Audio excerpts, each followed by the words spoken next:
Hi there, Psych2Go fans. Thank you for your continued support and for bringing new friends to learn more with us.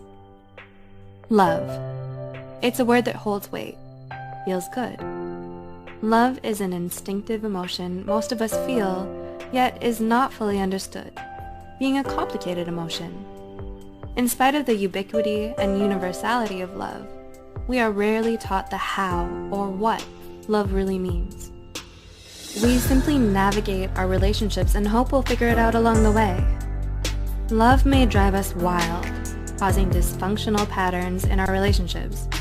Even the truest kind of love can turn toxic if we're not careful. With that in mind, here are 6 key differences that can help us distinguish between healthy and unhealthy love. 1. Intensity versus stability. Remember back to that new relationship feeling when everything is just incredible?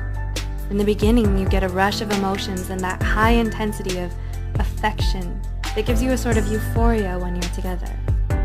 In a healthy relationship, these emotions mature and stabilize. They grow into a fondness and relaxed, deep affection instead of staying at a feverish, unstable high. Contrast this with an unhealthy relationship, where the deepening maturity and calmness doesn't happen. The intensity persists. You spend virtually all your time together, constantly checking in when apart, and there are upsets when the other person doesn't reciprocate the smothering attention. That good intensity has now turned negative and feels uneasy instead of euphoric. 2. Isolation versus independence. Isn't it thoughtful and romantic when your partner asks you out and makes plans with you? This depends on how often and when it happens. Healthy love involves a sense of independence. You stay connected to the important people in your life and continue to be able to participate in your own pursuits. Unhealthy love involves a sense of isolation, cutting you off from everything in your life that is not your partner. They become your one and only priority, thus your only source of happiness.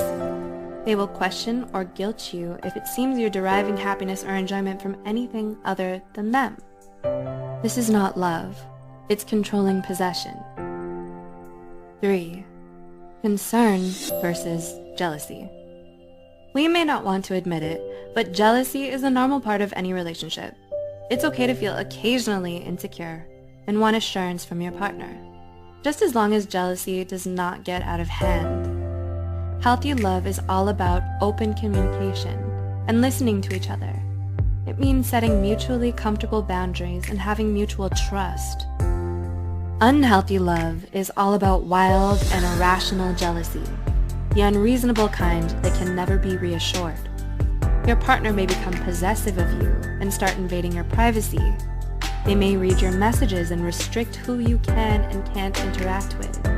They need to know who you're with and where you are at all times. There may also be frequent accusations of infidelity, like cheating or flirting, even when you're not. 4. Teasing versus belittling.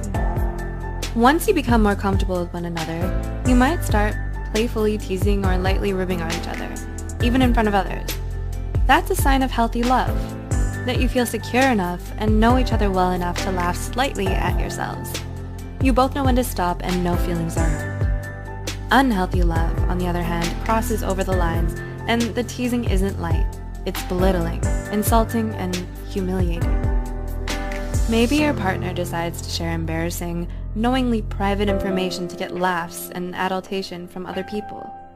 They may purposely make fun of you for something they know is hurtful.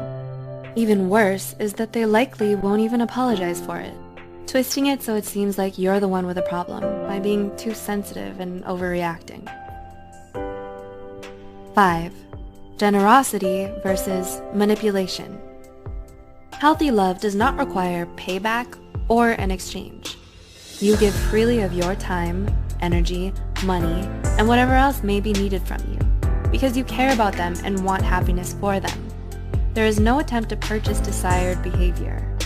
Healthy love is selfless, while unhealthy love is selfish. Unhealthy love gives, not out of generosity, but with expectations of something in return. It's a transaction. It can look like them offering you a ride to work in the morning, and in exchange, you'll be expected to stop your painting hobby that makes you leave every Thursday night for classes. The reasoning used to hide it, because if you really love them, you'd do it. This is manipulation, not love. And 6, honesty versus volatility. The final, but highly important aspect is that healthy love is honest, but not manipulative. The openness about your feelings, wants, and thoughts are shared for the pure reason of better mutual understanding. This being so you can be a stronger support to each other and grow closer. There is no hidden motive, just open, healthy communication. In unhealthy love, the honesty shared is volatile. It involves tearful fights, screaming terrible low-blow things at each other, then panically begging the other partner to come back, because you can't function without them.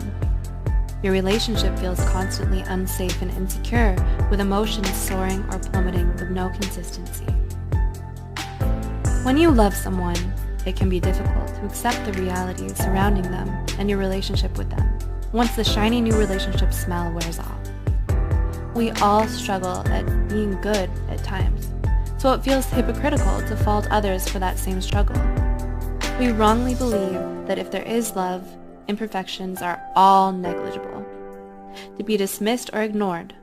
This is a dangerous idea to entertain, as it makes us more vulnerable to abuse and mistreatment. Everyone deserves to be treated with decency, courtesy, kindness, and care. Knowing the difference between what's healthy and unhealthy in love can help you better understand your relationships and assess whether they're good for you. Healthy love is open communication, mutual respect, trust, and compatible values. If your relationship lacks all of these, then it may be time to consider if it's a love that's not meant to last.